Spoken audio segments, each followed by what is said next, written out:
Boa noite. Hoje a gente vai ter um papo meio biográfico.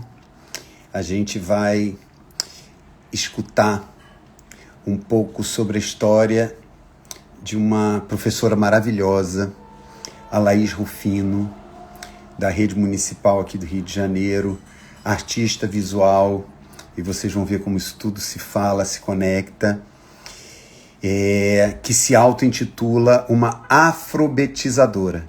Então vocês já podem imaginar, né, a conotação que ela vai dar para o processo de letramento e alfabetização, ao mesmo tempo que ela conta a história dela.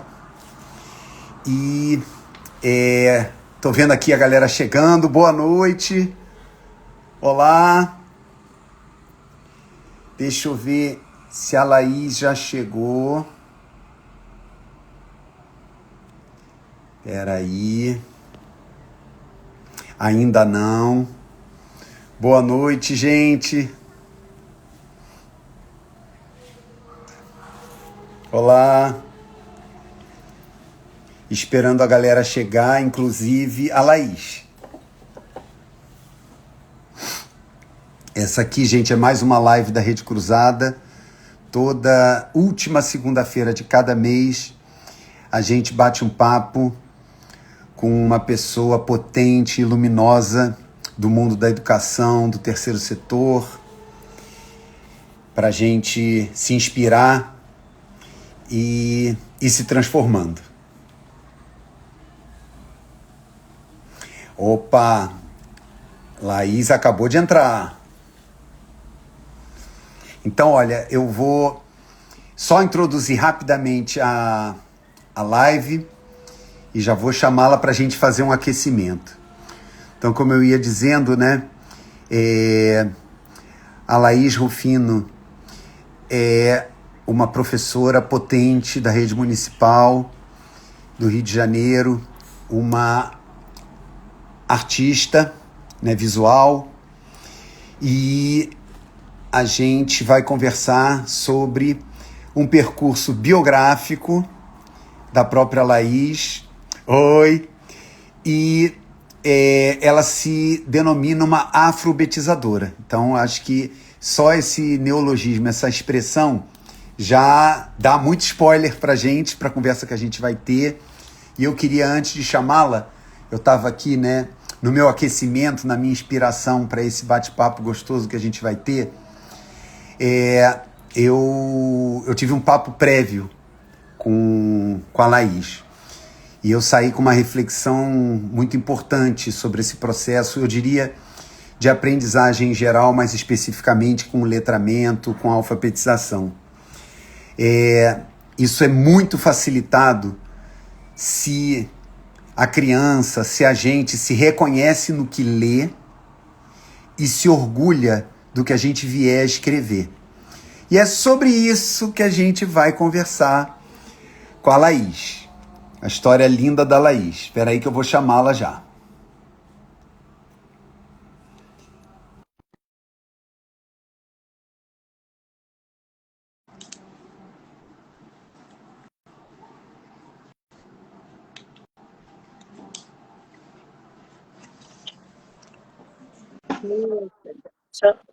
Ó a gafe. Primeira Não. gafe da mãe. Ai, que barato. É assim, eu não leio mãos, hein? Eu tenho que te avisar. Tá, eu tô tentando mudar aqui a câmera, não tá, Ó, não tá invertendo. calma, Olha, a fica primeira. tranquila. Olha, oba! Bom, você já viu a sincronicidade, né? Aham. Olha nossas blusas. Eu vi, eu percebi na sua introdução. Que sinal gostoso esse. É. Agora, eu não tô te vendo. Você não tá me vendo? Olha, Não para estou mim te tá vendo. perfeito. Ah, Eu tô te então. vendo, eu tô me vendo. Ai, mas que pena, você não tá conseguindo me ver mesmo. A Você tá no... internet hoje não tá muito boa, né? Quando o climinha fica assim, meio nublado, meio chuvoso, às vezes dá uns Deixa eu te tilt. fazer uma pergunta. Você tá no celular ou no computador? Tá no celular. Caramba, que estranho. Ai, que chato, você não vai me ver. Eu sou muito Eu tava te vendo careteiro. durante a introdução, mas agora eu não te vejo mais. Poxa, Laís, é que eu sou careteiro. E aí eu falo com os olhos, com a boca, com o rosto, com a mão. Ah, que pena.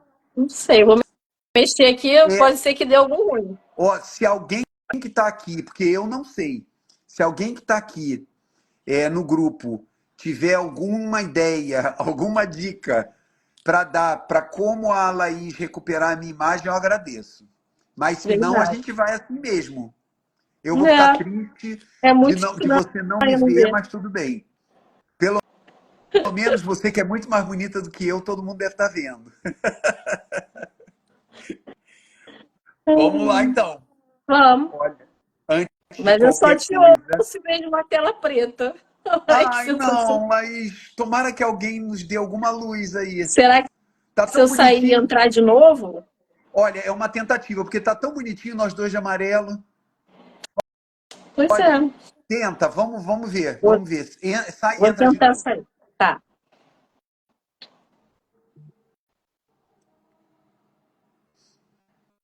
Ai, não, poxa, como é que pode?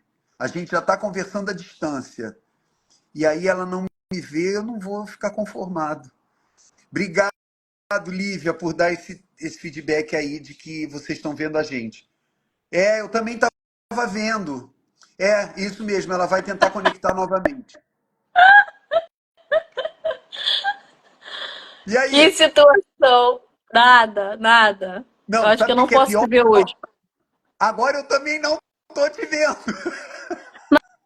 Não, sou eu que tô tampando, porque. Gente, não quer virar a câmera agora. Ah, virou, virou. Não, eu não tô vendo mesmo, eu tô sozinho aqui.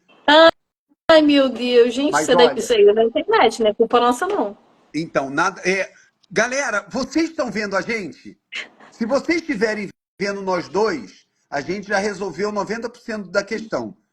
Vocês podem Verdade. fazer um comentário aí? Se vocês estão vendo, se vocês pelo menos estão vendo nós dois? Vamos ver. Eu me vejo uma tela Ó, totalmente preta. tá aqui. A Isabela tá dizendo que a imagem tá perfeita, a Lua também. Então, ótimo. Ah, então, Olha, então vamos vamos seguir. fazer o seguinte. Nós dois estamos comprometidos, que a gente não está se vendo, mas a gente já se conheceu pessoalmente. Uhum. Então eu estou com o seu rostinho aqui, né, na minha frente, Tá, no meu imaginário, e vamos tocar isso, tá bom? tá bom. Olha, antes de qualquer coisa, assim, é um prazer enorme ter essa oportunidade de conversar com você, de falar, né, e de ouvir um pouco sobre a sua história linda e o trabalho maravilhoso que você vem realizando e compartilhar, né, com a galera que está aqui e que isso seja uma inspiração para esse trabalho que é necessário, de que a gente tem que reconhecer todas as histórias, todas as individualidades, todas as diversidades dessa riqueza que são, né, não só as crianças, né, os seres humanos. Eu também Beleza, fico muito grata pelo convite. E aí, vamos para essa troca aí. vamos embora.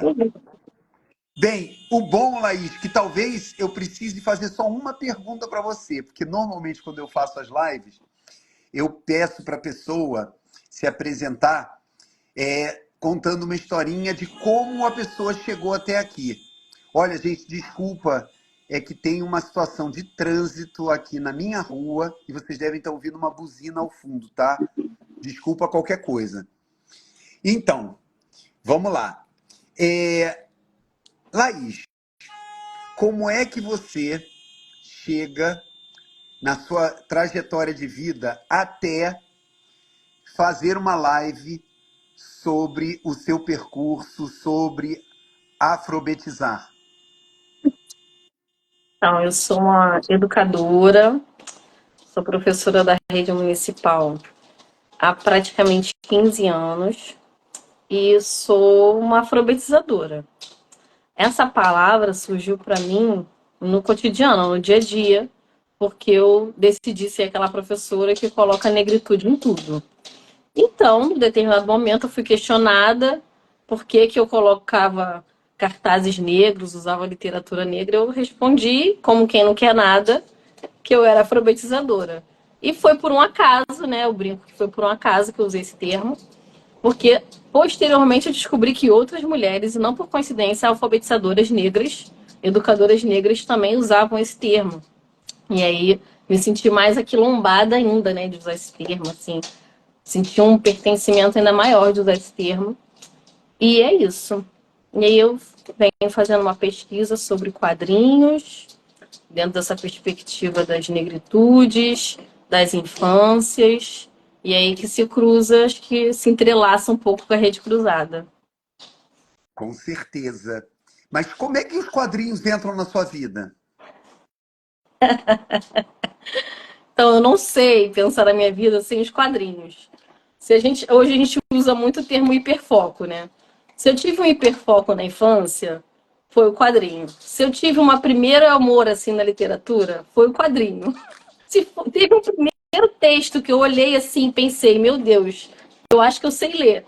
Foi com quadrinho. Então, assim, eu não posso dizer que o quadrinho está na minha vida há pouco tempo. Ele está desde, não sei dizer quando, há muito tempo. Desde sempre, podemos dizer desde sempre, né? É interessante. Eu sou um pouquinho mais velho que você, pouca coisa, tá? Então, eu lembro também de eu aprendendo a ler, eu envolto com os quadrinhos. Já tinha a Turma da Mônica na minha época e outros quadrinhos, mas eu acredito que esse link, né, entre o quadrinho e você se transformar, né, se reconhecer como alfabetizadora, qual é a relação que tem? O que que você via nos quadrinhos que te encantou com a questão da literatura e, ao mesmo tempo, provavelmente também com alguns desencantos com essas coisas que você via? Então, existe um princípio africano que se chama Sankofa, que significa voltar atrás para reconstruir o futuro. E aí, quando eu resolvi me tornar pesquisadora, eu pensei, o que que tem lá atrás que eu possa reconstruir, que seja válido para mim e para muitas outras pessoas? Me reencontrei com os quadrinhos, porque você deve, né, você que disse que é um pouco mais velho que eu, deve lembrar que nos quadrinhos da década de 80 não existiam personagens, nem crianças, nem adultos que se parecessem comigo, né? Eram outros corpos que eram ali representados.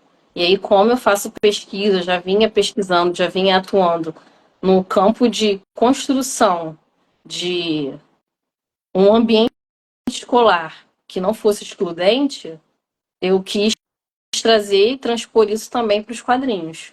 E também encontrei outros pares que também tinham essa perspectiva de construções de HQ que a gente chama de HQ negra. E aí, algumas mais para o público adulto, infanto-juvenil, juvenil, mas a maioria para jovens e adultos, poucos ainda para infâncias, para as infâncias. Mas ainda a gente encontra bastante quadrinhos para esses outros corpos que não são os meus, não são os nossos, digamos assim, né? Não são os que eu encontro na sala de aula. Perfeito. Então, vê se eu entendi. Você, atraída pelos quadrinhos, apaixonada por essa forma de expressão, por outro lado, não se via nessas histórias, não se via nessas imagens. É isso? Exatamente. Isso já vem acontecendo em outras artes, né? Os quadrinhos são considerados a nona arte e a gente já vê bastante representatividade no cinema, na literatura infantil. A gente se apaixona por Sônia Rosa todos os dias, que o Sandy Oliveira, Otávio Júnior. Eu poderia ficar aqui, ó, horas e horas citando vários autores maravilhosos da literatura infantil. Busquem eles, procurem, são livros maravilhosos, não só para as infâncias. Quando a gente lê um Amoras de Emicida, a gente se encontra ali, entendeu? A gente se identifica mesmo sendo adulto. Então, assim, é um caminho, né? A arte é um caminho. E aí trazer isso para a nona arte, que é o quadrinho, é o diferencial, porque o quadrinho ele faz uma interseção, um mix entre a imagem e o texto. O quadrinho não existe sem a imagem e sem o texto.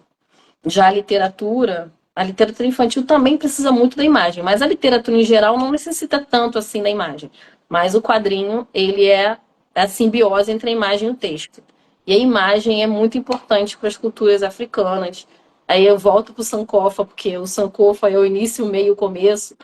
Então, assim, a questão da imagem, ela diz muito. E aí é resgatar essa importância da imagem também através dos quadrinhos. Fantástico. E assim, importante, né? Não custa nada a gente falar o óbvio, né, Laís?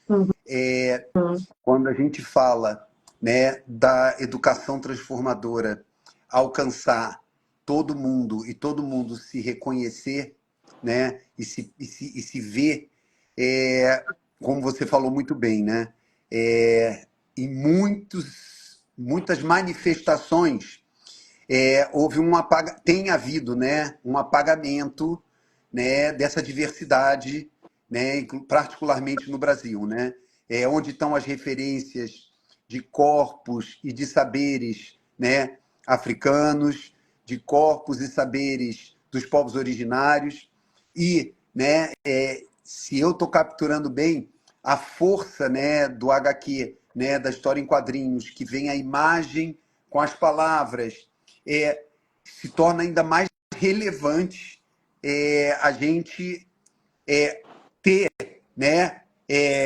histórias em quadrinhos com personagens protagonistas relevantes, importantes, negros, indígenas e não só, né, os eurocentrados, os brancos, né, as princesas que a gente e heróis que a gente se referenciava, eu conseguia me ver, né? Mas a maioria, e é isso que, né, me deixa assim ainda mais impressionado, porque a maioria não se via, a gente achava isso normal, né? É isso, né? É. A Uma parte normalidade achava seria super essa. normal, desculpa te interromper. Lógico, Uma manda. parte achava super normal, uma parte dessa história achava super normal. Mas um outro lado da história não achava normal. Existiu bastante luta, né? Até que eu pudesse existir, até que as minhas histórias pudessem existir. E essas lutas são desde essa época, ou bem antes, né? Antecedem, né? Essa época. Então, assim, o que a gente faz hoje, dentro de literatura e outras manifestações artísticas e literárias, existe porque existiram os nossos antepassados, né? Foi fruto de muita luta, reivindicação. Não foi assim por um acaso, né? Não foi facinho, né? Não. Apesar da É, gente estar falando do belo, né, que é a questão da literatura infantil, dos quadrinhos, trabalhar a autoestima da criança, trabalhar de forma que desenvolva uma autoestima, uma potência, representatividade, não significa que não tenha a questão da luta, a questão do racismo. A gente foca, no meu trabalho, eu até foco, meu foco não é a questão do racismo, apesar de eu não poder deixar de considerar que ele existe. Ele perpassa, né, de forma bem sutil a narrativa, até porque meu público-alvo são crianças. São as crianças que eu fui, a criança que eu fui, né? Com 6 anos, que amava quadrinhos, que a gente, com 6 anos, sabe o que é o racismo, mas a gente não quer só falar sobre racismo. Então, nas minhas narrativas aparece a questão da brincadeira, a questão da corporeidade, a questão da história, da família. São várias coisas que vão perpassar ali que precisam acontecer e serem a base antes da gente tocar na questão propriamente do racismo. uau. Você falou assim, caramba. E eu estou lembrando do papo prévio que a gente teve, né? Eu só vou reforçar isso porque isso é de uma relevância, essas coisas como se coexistissem, né? O reconhecimento de que tem aí, né, um processo como o racismo de invisibilizar, de violência mesmo, né, de apagamento, mas por outro lado, particularmente com as crianças, né, e é o trabalho que você faz e que a gente vai conversar mais um pouco aqui, é, é talvez trazer o aspecto, né, da resistência, da luta, trazer, antes de qualquer coisa, a autopercepção positiva, né? Eu sou belo, eu sou potente, eu tenho história, eu tenho ancestralidade, eu tenho memórias, eu tenho uma contribuição enorme, né, no, no ser e fazer do mundo, e isso talvez seja até mais natural do que propriamente o que vem, né, contra. E no dia que, ou na época, né, em que for mais propício falar das lutas, das resistências, essa criança já vai ter uma autopercepção que vai permitir a ela não se sentir subjugada, diminuída, e vai achar, né? Eu acho que a viagem que eu faço é essa, né, Laís? Vai ver que o erro não está nela, né? O erro está do lado de fora, né?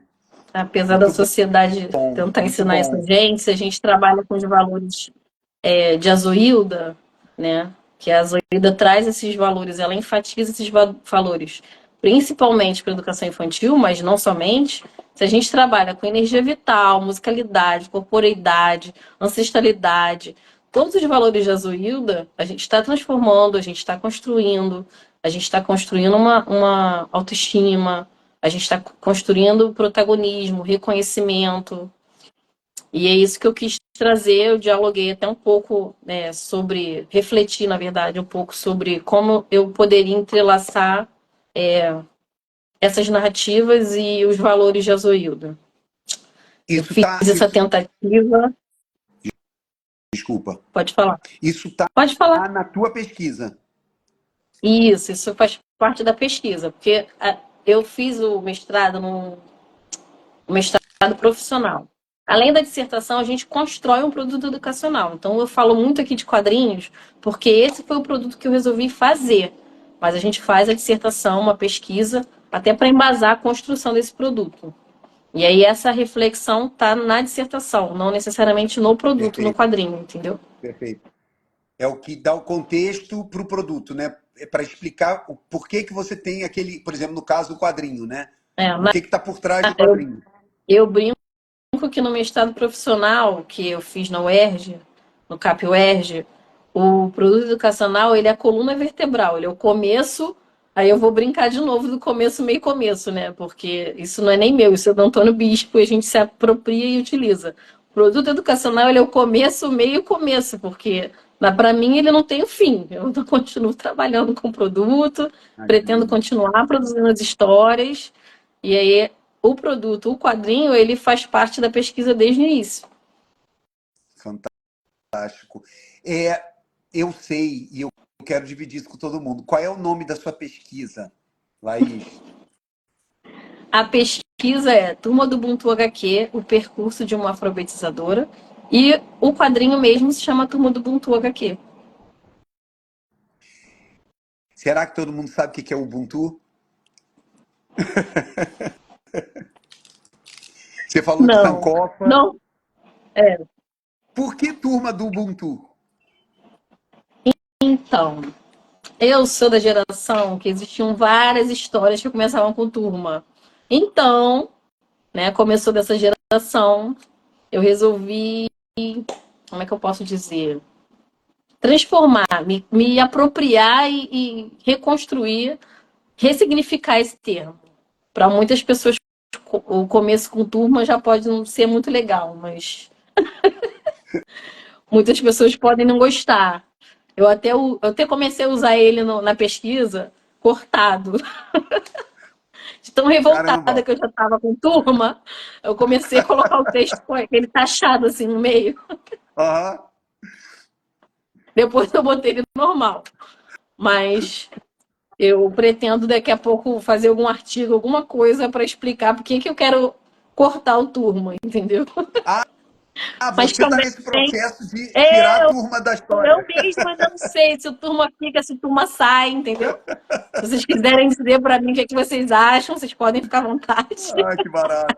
Eu gosto dessas trocas. E até falei isso na defesa, eu falei, olha, até hoje eu não decidi, eu coloco o tiro, mas enfim, Agora pulando fiquei essa ficou parte. curioso. Qual é o incômodo que o Turma te traz? Porque as histórias que começavam com o nome Turma, que ficaram muito famosas e muito conhecidas, não contemplam minhas corporeidades. Passam Ah, a contemplar, depois de muita luta, a Turma da Mônica, que é a mais famosa, só criou uma personagem com protagonismo 60 anos depois da primeira história. exato. Exatamente 60 anos. Existia um personagem, que é o Jeremias, que era Estereotipados, totalmente né? estereotipado, Nossa, totalmente isso. estereotipado, subjugado, ele não tinha fala, enfim. Por isso que eu tenho essa coisa com a palavra e com a expressão turma do. E o Ubuntu é uma filosofia africana que eu não vou conseguir traduzir em poucos minutos, porque é uma filosofia muito extensa, muito profunda e que normalmente é reduzida a eu sou para porque nós somos. Mas é muito mais do que isso. Ele é um conhecimento ancestral muito profundo que nos minutos de live eu não saberia. Eu não sei nem se eu saberia traduzir.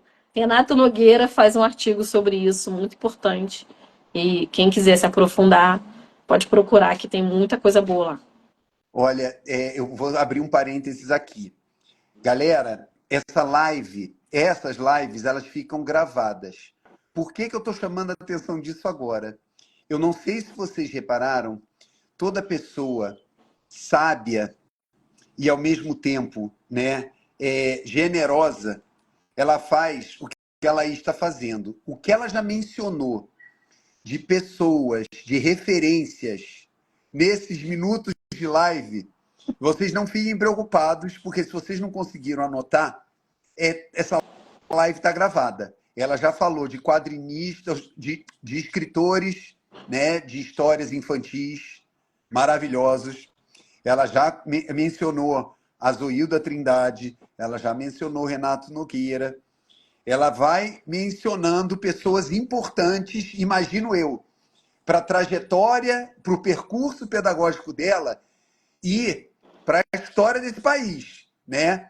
Que a gente quer reescrever. Então, gente, fica gravada, é só ir lá buscar os nomes que ela está generosamente compartilhando com a gente, tá? E obrigado por você ter explicado, né? Esse teu incômodo com a turma. Olha, eu vou te falar uma coisa da Rede Cruzada. A gente chamava, né, no nosso projeto Descobrir do Contraturno, as turmas, as turmas de grupo, né? G1, G2, G3. Na Uhum, evolução, olha só, a gente também sentiu esse incômodo, Laís. E sabe como é que a gente chama uhum. hoje? Coletivos. Não tem mais Ah, turmas. legal. Nós somos coletivos. Coletivo 0, coletivo 1, vai até o coletivo 6. E as crianças ficam muito à vontade com essa terminologia. Alguém perguntou aí sobre o Nogueira. Na verdade, a pessoa escreveu. Eu não sei se foi um erro de digitação. Eu só vou corrigir a pessoa, porque se a pessoa for pesquisar, não vai achar a pessoa certa. Renato Nogueira, sem o I. Ele é um filósofo, um professor da Universidade Rural. Ele também faz parte de um trabalho que envolve os quadrinhos. E aí a gente se encontra ali, né? Através dos textos, não pessoalmente ainda, infelizmente. Ele fez um quadrinho junto com o Sandro Lopes, que hoje em dia é um ancestral, um quadrinho que se chama Nani Nilo, que são tirinhas que eles construíram e colocaram no Instagram e no Facebook. É muito fácil de achar. Nana e Nilo, e o nome dele é Renato Nogueira.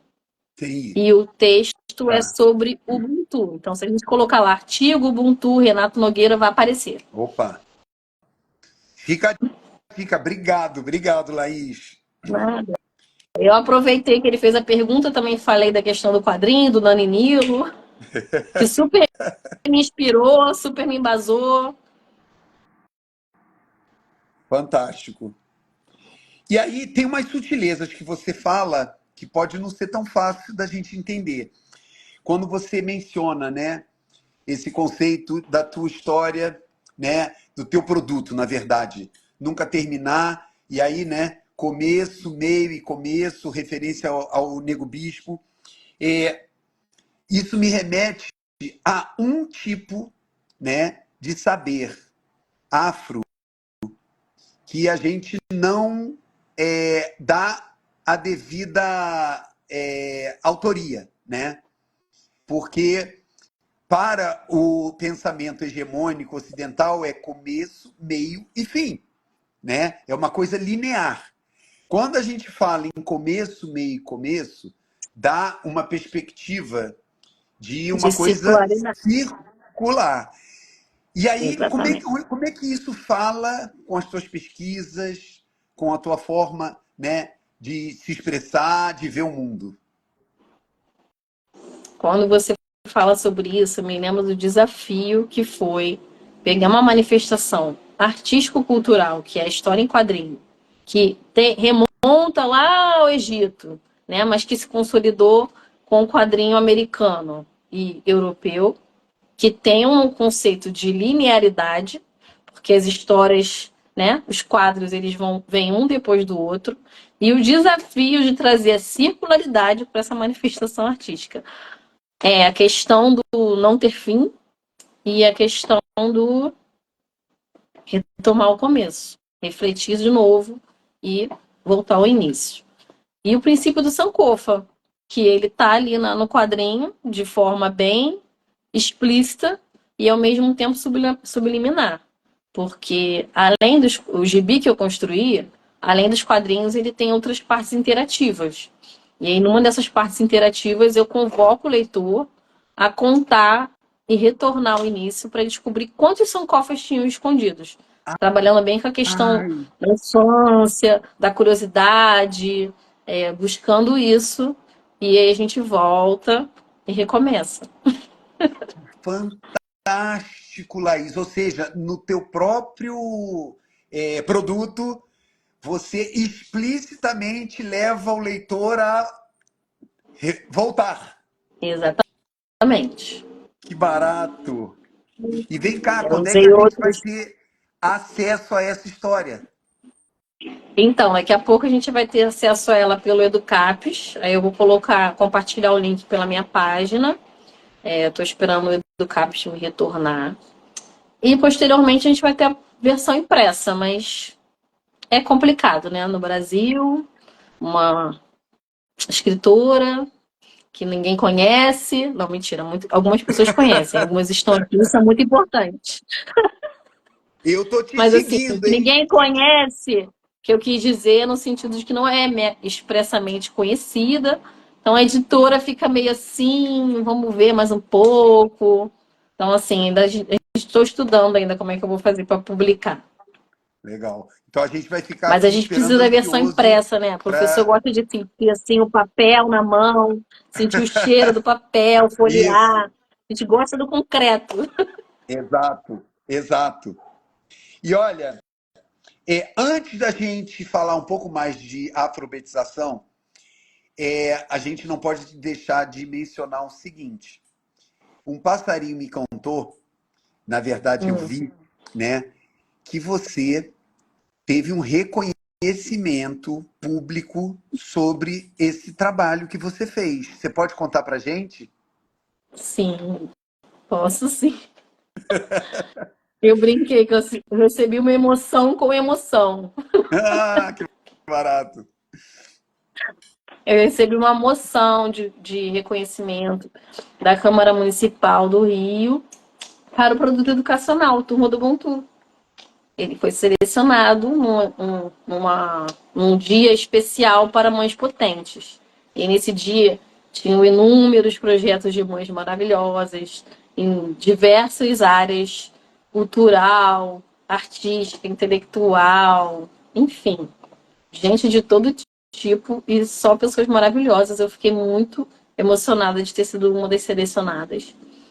E é isso, foi isso. Ó, tô aqui te aplaudindo, tá? Você não tá me Não vendo, tô, nenhuma tô te pena. vendo, aqui, ok, que Tô refletindo igual celebrando bonequinho de mulher. isso. Tá bom. Olha, e mais Foi legal, que muito eu bom. tô. Você falou que foi, né, um evento na Câmara dos Deputados, uma moção. e de mães potentes. Ou seja, você é mãe. Eu sou mãe. E Eu sou ele mãe do já é Daniel. alfabetizado?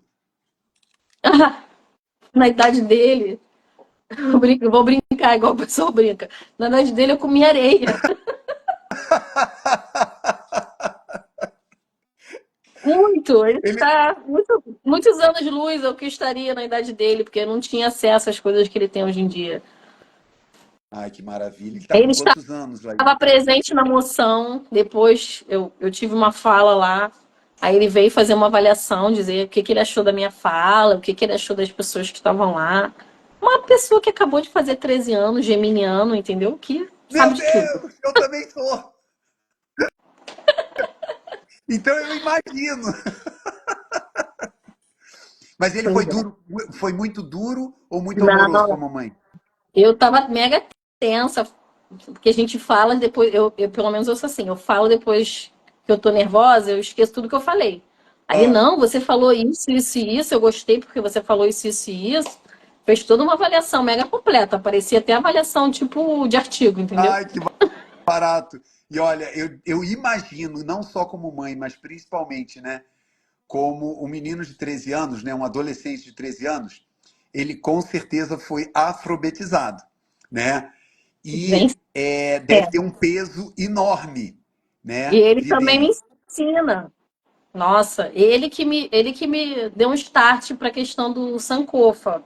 Porque a gente estava conversando sobre jogos, e ele falou que existe nos jogos uma coisa chamada easter egg, que eu não jogo, não faço ideia. São coisas, elementos escondidos que fazem parte da narrativa. E aí naquela conversa, eu falei, opa, é aqui que está o gancho do que eu precisava para Que trazer a barato. circularidade. Foi dessa conversa com ele que eu tive esse start.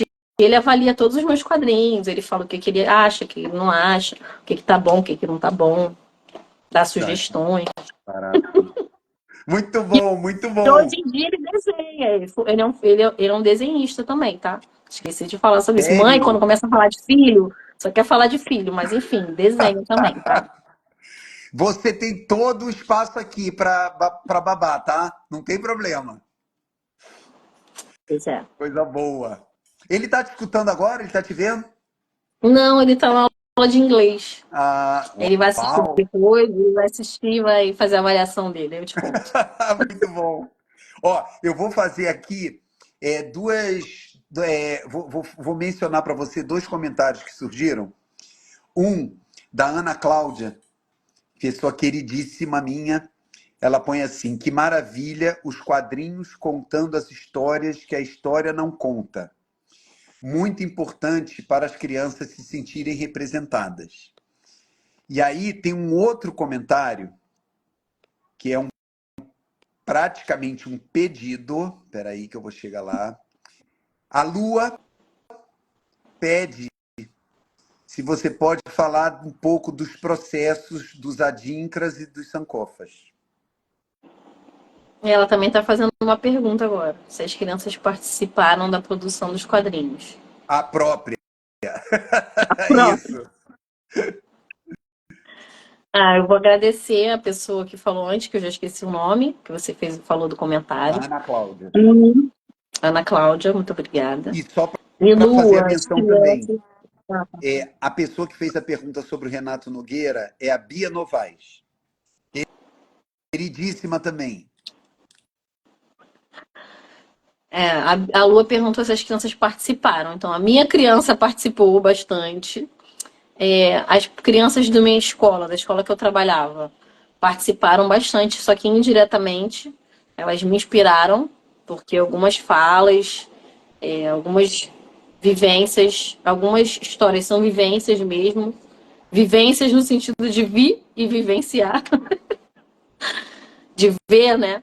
Então a primeira história que eu construo é a partir da corporeidade, a partir da musicalidade, que apesar das vezes incomodar, né, no ambiente escolar, principalmente nos anos de escolaridade mais altos, porque na educação infantil a gente valoriza muito a corporeidade, a musicalidade, mas quando ela vem a partir dos alunos, às vezes isso não é muito bem visto, principalmente quando é uma manifestação cultural como eu posso dizer, excluída, né? Exato. Dita como feia, como não coloquial, como funk. Então, assim, Aham. a partir de vê-las cantando e dançando um funk, eu construo a primeira narrativa. E quando mostro, pego essa história e devolvo para elas, olha aqui que vocês me mostram toda hora. Elas ficam encantadas, porque elas se reconhecem ali, Ai, né? que Então a primeira barato. narrativa é uma música que ficou muito famosa uns 2 anos atrás, que é feita, um funk que é feito para criança, né? Que é o público-alvo é infantil. O próprio cantor e compositor fala que ele está fazendo a música pros menorzinhos, que é o desenrola, bate, joga de ladinho. Aham. E aí eles, quando se veem naquela narrativa, eles falam: Meu Deus, isso existe! Que Como assim? barato. Tem uma música, tem uma história, um gibizinho que a gente aparece. Então, assim, muitas histórias foram construídas a partir de vivências. E algumas ainda não foram, estão só rascunhadas.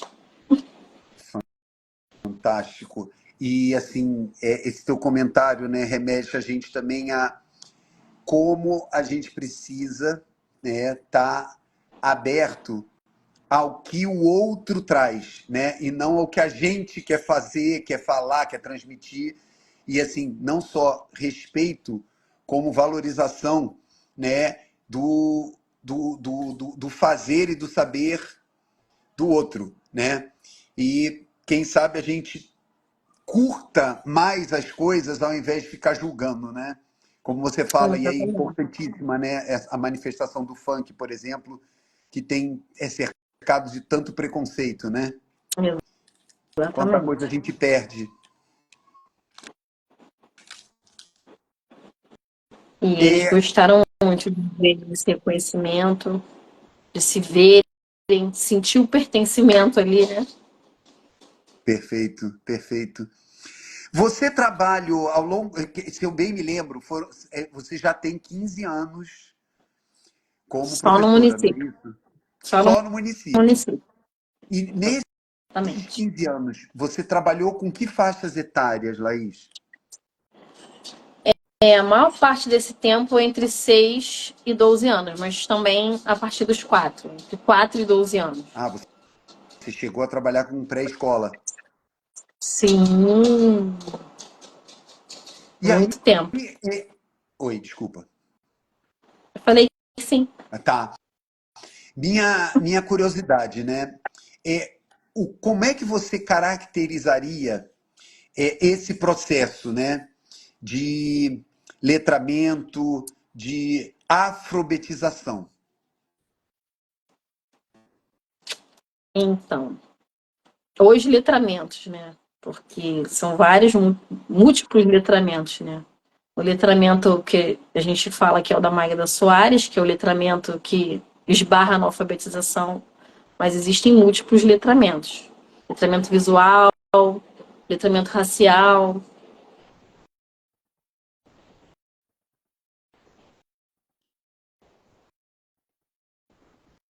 E como é que você diferencia, né?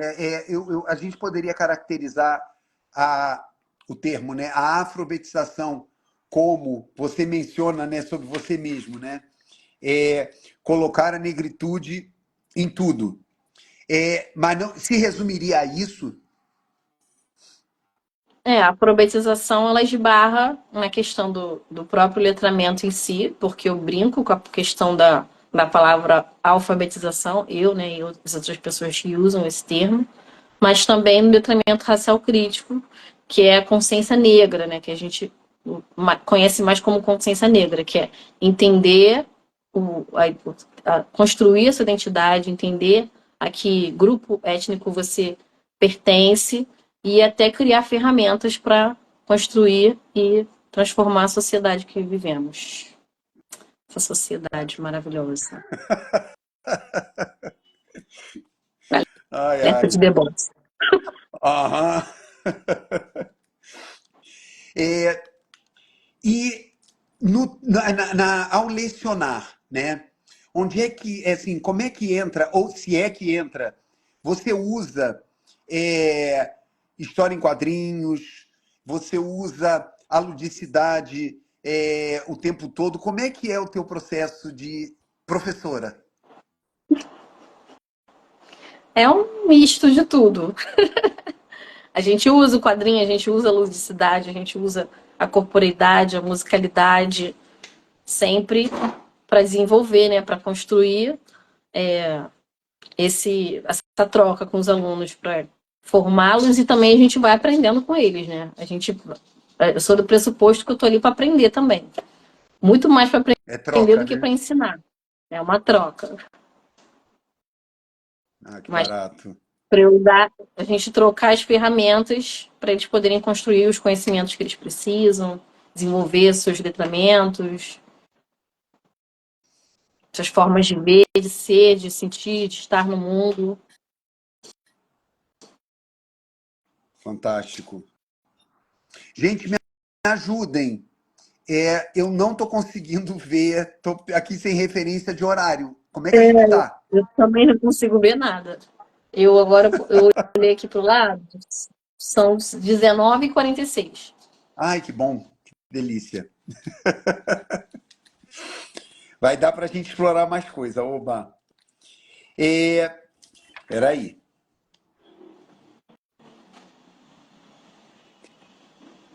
Laís, mais a minha curiosidade sobre os processos nas diferentes cidades, né?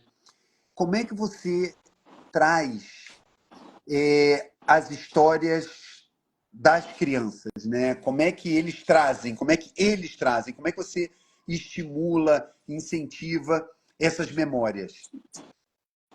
As memórias, elas fluem muito através da oralidade. Roda de conversa, contação de histórias, trocas depois da contação de histórias. É a partir daí que surge. É aí que é o Aham. berço da memória. É aí que eu moro, entendeu? O berço da memória. Perguntar para a criança, pedir para a criança, escreve um texto de 15 linhas sobre a sua memória. Não é por aí. Tem que ter Perfeito. um, um estímulo, uma troca. Um momento assim Até de para gente que é adulto fica difícil a gente elaborar sem uma troca. A troca é a fantástico. base. Maravilha. E nas crianças menorzinhas, né? Quando você trabalhou com crianças de 4 a 6 anos, como é que é esse processo exploratório?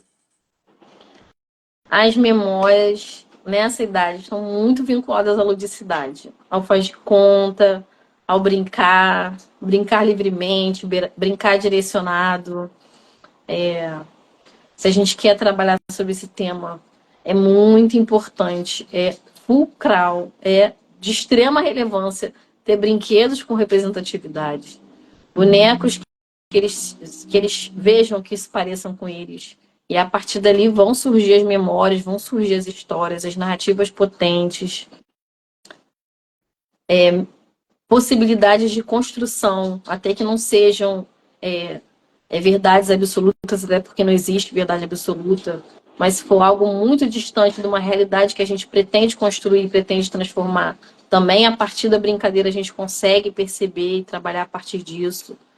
E por aí vai. Eu acho que eu tenho até uns bonecos aqui que eu sempre ando com eles Olha, você na pode sala de aula. mostrar. Só eu que não vou ver, mas pode Ah, mostrar. é? Esqueço que você não está aqui. Mas mostra pra galera. Eu gosto dos meus bonecos, entendeu? Infelizmente você não está nos vendo, mas Dandara é linda. Eu vou ver essa Tem, gravação depois. pois é, tem o Zambi ali atrás também. E eles já foram, assim, o início de muitas conversas potentes. Ai, que barato. É como se fosse o disparador do processo. Sim, também é muito difícil ter acesso a esses brinquedos, né? Hoje em dia não tanto. A gente consegue achar em. Essa é a Dandara. Essa é a Dandara. O Zambi tá ali atrás. O Zambi é esse aqui, ó. Me perdi. Fui mostrar o Zambi e me perdi. Ah, se os Nada. bonecos são são personagens, não. A Lua já colocou aqui. Esses Ah, bonecos especificamente, eles são do Era Uma Vez o Mundo, que é uma marca maravilhosa, um projeto maravilhoso. Que eu vou ficar parando de ficar dando referência, senão o Renato vai falar que eu tenho que anotar tudo depois no final. não, olha, você não sabe o presente que você está dando para as pessoas. Espero que elas aproveitem. E olha Ah, a tem pergunta que lá. O Lua tá apareceu falando que lá tem na, a Dandara. na rede cruzada. Agora, Tem. olha a pergunta que apareceu aí. Laís, como é realizar esse trabalho num contexto de racismo religioso? Eu até ampliaria, né, para o racismo como um todo. No racismo religioso, especificamente, ele já é complicado. Mas no amplo, no racismo mais amplo, ele já aparece. Tanto que eu fui questionada por que nas minhas histórias não existiam personagens brancos. E aí eu tive que explicar que eu construí essas narrativas a partir das minhas vivências e do mundo na qual eu estou inserida para as pessoas que estão nesse mundo, né? Com as quais eu me identifico. Então, a partir daí, você já imagina, né? Nem chegou no racismo religioso ainda, só aquele principal. Caramba. Dentro do racismo religioso, a gente sabe que se a gente trabalhar algum termo, alguns colegas podem questionar, que não estão muito antenados com relação à lei, ou principalmente, né, pessoas que não são da área de educação, no caso, às vezes, certas famílias. Mas é importante a gente estar trabalhando justamente para que a gente construa os adultos que sejam mais conscientes, né? Não só as crianças negras, mas também as crianças não negras. Elas precisam entender que a sociedade não é feita para os privilégios delas. E isso é muito delicado falar sobre isso. Eu Não não é, não tenho é, muita propriedade para falar sobre isso agora, mas a gente precisa, em algum momento, discutir que a branquitude precisa resolver esse problema, de que o racismo não é só uma questão dos negros. aliás, é o contrário, né? Não foram vocês que fizeram essa Exatamente. história, né? Lembra que eu te falei? Era uma vez uma pedra no meio do caminho. E aí, o que, que eu faço com essa pedra? No caso, quando eu fiz essa brincadeira, era o racismo, a pedra, né? Perfeito. Não, e não tem como a gente não mencionar, né? Você falou dos diferentes letramentos, né? Eu estou tendo o privilégio na Rede Cruzada, Laís, de estar fazendo o meu letramento racial e aprender, né? Eu vou falar o óbvio, mas não era óbvio, né? Aliás, eu achava tão óbvio que eu achava que era verdade absoluta, que essa questão de achar que a história que eu aprendi e que eu me via inteiramente nela era a história padrão. As outras histórias eram marginais, periféricas, folclóricas. E nesse meu processo, eu estou aprendendo devagarinho, eu tenho que reconhecer, a saber que as coisas que eu me vejo representado são só um pedacinho da história. Mas estou aprendendo também, né, uma das muitas histórias, estou aprendendo também que muitas vezes aquele lugar em que eu me achava um herói, você sabia que eu estou começando a me achar um vilão, né? Muitas vezes eu achava coisas fantásticas em alguns feitos de pessoas como eu, e hoje eu fico meio envergonhado de ver essas histórias. Acontece. Tem uma pedra no meio do caminho. Tem uma pedrinha, né? Uma pedrinha. E o que você fala é muito relevante.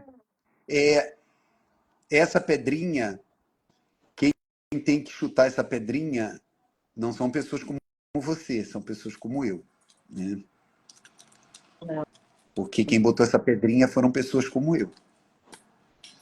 Por isso que eu Mas falo tudo que quando eu bem. trabalho com as infâncias, quando eu trabalho com a questão das narrativas, eu não trabalho sobre racismo. Não que eu não trabalhe sobre racismo, mas o racismo não é meu foco principal.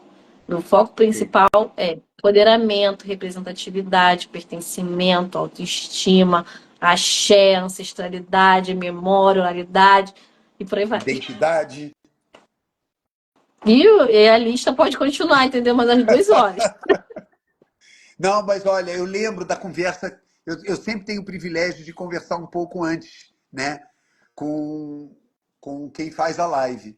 E eu fiquei encantado realmente quando você menciona esse teu foco, né, na, na identidade, na autopercepção, em si, se perceber como potente, como belo, e isso é a forma em que aquela criança mais tarde vai ter um posicionamento e um lugar, né, muito Uhum, mais fortalecido para lidar quando nomearem, exatamente. porque sentir ele já sente, quando nomearem o racismo, né? Uhum. Sentir ele sente. A gente sabe que Exato. existe desde o berçário da UTI neonatal até o fim da vida. Ele existe, o racismo ele existe. Aham. Existem inúmeras pesquisas que comprovam que ele existe. Violência obstétrica, racismo na forma de nascer, na forma de viver, de estudar, de tudo. Só que para a gente lidar com ele, a gente precisa estar fortalecido. Então não adianta eu falar para a criança que existe uma escravidão, que existe um racismo, porque isso ela já sabe.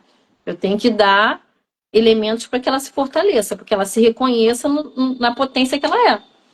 Para que eu faça justamente o contrário que a sociedade faz. A sociedade invisibiliza, descredibiliza, e eu tô na contramão disso tudo. Eu lembro, e eu quero que você compartilhe com todo mundo. Você me contou uma história em que um garoto, acho até, né, talvez um pré-adolescente, mencionou para você o insight que ele teve da escravidão com ele poder ou não ocupar certos, acessar certos lugares nos dias de hoje. Ele fez uma menção, acho que era um shopping center. Foi Essa você que me contou essa questão história? veio de uma aula que foi dada sobre escravidão para uma faixa etária muito pequena. Algo que eu jamais faria. Como eu te falei, meu trabalho sempre é na questão da potencialização. De potencializar, de criar Sim. referências. E aí eu já ouvi de mais de uma pessoa, né, de momentos históricos e locais sociais totalmente diferentes, de que essa aula sobre escravidão, ela causa uma dor, né? Ela causa um sentimento de até de vergonha para a pessoa negra enquanto está assistindo aquela aula, porque você vai acessar uma memória que ela nem é sua, ela está no seu DNA, mas ela não está na sua vida hoje. E para a criança que é muito pequena, ela não tem consolidado ainda o conceito de séculos. Ah, foi há séculos, foi mês passado, ainda vai ser. Então, numa determinada faixa etária, isso não está nem consolidado. E essa aula foi nessa faixa etária, ainda por cima. E aí, como eu te falei, eu já ouvi várias histórias bem parecidas com essa, mas nessa aula específica, o aluno começou a chorar copiosamente, assim como outras pessoas já narraram. E além disso, ao ser questionado por que ele estava chorando, ele disse que ele não era livre para ir ao shopping. Uma criança de provavelmente uns 7 anos de idade teve uma aula de escravidão e ela chegou a essa conclusão de que hoje ele não pode ir ao shopping. Só que isso tocou num lugar em mim, ele reverberou em mim numa reflexão de que nós não somos realmente livres para ir ao shopping. E aí, quando eu conto para outras pessoas, também reverbera nesse mesmo lugar, de que nós não somos livres para ir ao shopping e nem a ir a determinados lugares porque nós somos corpos indesejados, pessoas indesejadas, vistos como feios ou como perigosos, enfim. E aí toca num lugar super ruim e eu sempre gosto de trabalhar a questão da potência. A Perfeito. questão da escravidão, essa questão de dor. Eu acho até que a luta pode até vir antes da dor, entendeu? Contar a história Sim. das revoluções, das independências, independência do Haiti, que é super importante, tantas outras. Até a independência da Bahia, a história da Bahia é maravilhosa nessa questão de luta. Até chegar nessa parte muito profunda da dor, quando a pessoa já tiver uma estrutura, um reconhecimento, um conhecimento mais vasto do que uma criança que ainda não tem consolidado nem a linha do tempo, a construção do tempo, do Perfeito. conceito de tempo, do que é antes, do que é hoje, o que é o amanhã. Ele só sente, né? E ele sentiu e fez uma conclusão que faz super sentido. Nossa, infelizmente. É isso mesmo. E daí, Mas nas minhas histórias, a gente trabalha a questão da sexualidade, a questão do samba. Eu nem falei sobre isso, que eu tenho uma história que é em homenagem a um samba que é sobre mulheres potentes, maravilhosas. Eu transformei essas mulheres em personagens. Então tem Conceição Evaristo, tem Aida Batista. Leci Aida Brandão, Batista não, Mercedes de Batista, Aida, isso. Leci, Eu Zezé. vi, Zezé, eu vi lindas as duas, eu vi a figurinha. Gente, vocês têm que ir no Instagram dela, que eu já botei aí a Clementina de referência. Jesus. E Pois aí, e é. os desenhos são maravilhosos. E essas pessoas são pessoas que tiveram, que quando a gente for trabalhar com a criança, também vai aparecer a questão do racismo. São mulheres que foram excluídas em determinados momentos, mas existe um contexto de força, de potência, de memória, de tanta coisa boa, que essa Aham. parte da dor ela fica menor. Não que ela não exista, ela tem que estar lá, ela é importante. Mas eu acho que ela não pode ser só a cicatriz. Tem até uma, agora eu até lembrei uma música do Emicida. Permita que eu fale, não as minhas cicatrizes. Porque a gente tem muito mais para falar além das cicatrizes. Não, e olha, você falando, assim, as próprias manifestações, né? Você fala, e se restringindo ao que você colocou aqui, o samba e o funk. Chega a ser revolucionário, porque é algo que mesmo o mais idiota dos brancos não passa incólume a esses sons, né? E a esses ritmos, né? E, na verdade, eu sempre vejo isso, né? Uma das formas de luta é esse aspecto de que quando a gente vê, né, aquilombamento, a gente não vê, na maioria das vezes, tristeza. A gente vê muita alegria. E é uma alegria que chega a incomodar, né? Então, É é porque muito legal. o axé é uma das manifestações, um dos valores de Jesuíta. Só por isso. Axé, energia Só por isso. vital. Só por isso. Que barato. Eu Só isso. acho que a live vai cair, tá, Renato? Porque são 23 agora. 20 Ah, horas e que 3 pena. minutos. Mas, ó, eu posso te falar, ela não cai, não. Mas, sem Tá, dúvida não? nenhuma, a gente costuma, ao máximo, respeitar o horário. Eu queria, é o maior barato, porque ao longo desse nosso papo, é incrível como a gente foi entrelaçando o que a gente conversou ora é luta, ora né, a manifestação do belo, da potência. Mas o tempo todo essas coisas se cruzaram na nossa conversa. E é assim, Sim. né? Não é uma coisa ou outra. É uma coisa e outra, né? Mas particularmente na beleza desse seu trabalho, né, e principalmente através, né, dos quadrinhos que remetem a uma coisa da ludicidade, de linguagens Não, que as você falou muito bem, né? pessoas, elas acham que não existe luta no samba. O samba é uma das manifestações artísticas que mais representa a luta, que mais representa o movimento negro, porque ela é repleta de valores, ela é repleta de fortalezas mesmo. Perfeito. A galera tentou se apropriar do samba, mas não consegue, né? Ai, ai. Olha, maravilhoso. É, eu gosto sempre, Laís, também, de deixar as últimas palavras para o nosso convidado, tá? E aí, que mensagem você quer deixar para essa galera a partir do percurso que você fez? Que inspiração você quer deixar para educadoras, para o pessoal da educação, a partir do percurso que você tem feito até aqui? Então, quero. falar sobre o seguinte: existe muita potência que está muito oculta. Eu quis ousar levar esse tema para uma academia que a gente sabe que é racista. A gente já sabe disso. A gente não precisa ficar aqui questionando se é ou se não é.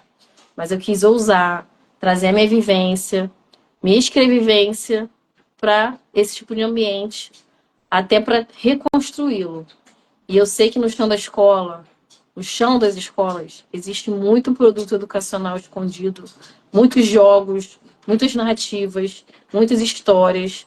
Então, assim, não tenho medo. Eu tenho, mas não tenho medo de trazer para o mundo essas narrativas potentes que eu sei que andam escondidas por aí. Eu tive medo, mas agora eu tenho, mas eu estou tentando lidar com ele.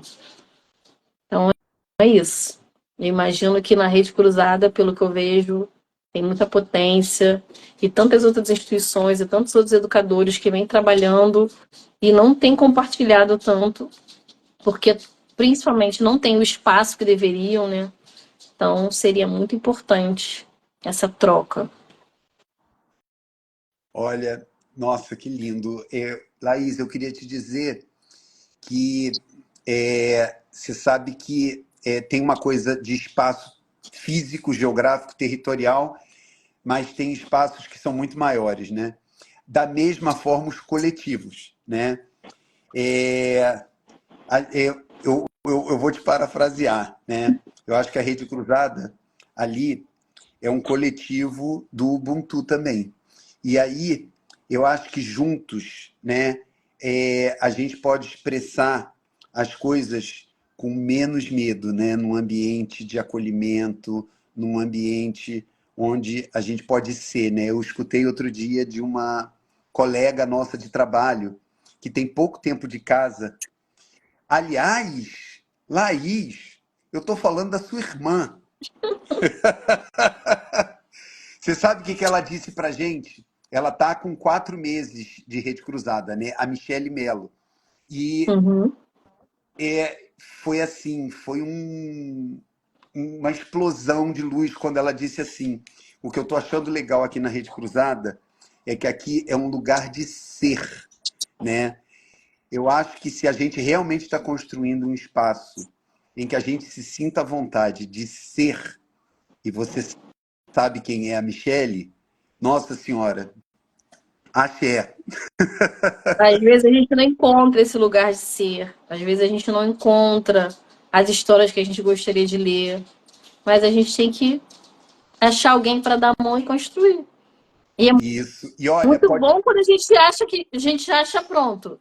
Alguns livros eu já achei prontos. Aham. Um eu não achei, eu tive que construir, que foi o Turma do Ubuntu. É Laís, muito bom quando a gente acha um espaço que acolhe, que é aquilombado, que tem um pertencimento. Mas quando não tem, a gente olha para o lado, cata uma mão e vai. é isso.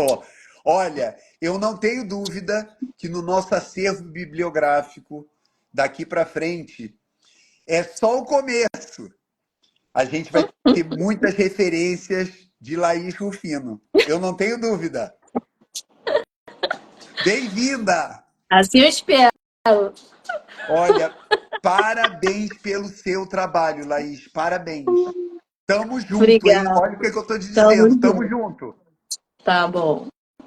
Bem-vinda. Obrigada. Beijo, gente. Beijo.